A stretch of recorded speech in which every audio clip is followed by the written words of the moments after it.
هي اغنيه ماشي البوم، اغنيه دويتو مع دنيا فاطمه.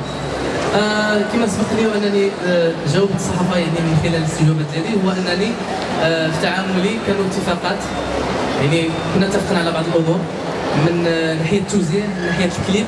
فهادو يعني الشروط المهمين عندي من غض النظر على اي حاجه ماديه او اي حاجه مثلا كتعلق بالكارير ديالي او الكارير ديال الفنانه دنيا فاطمه.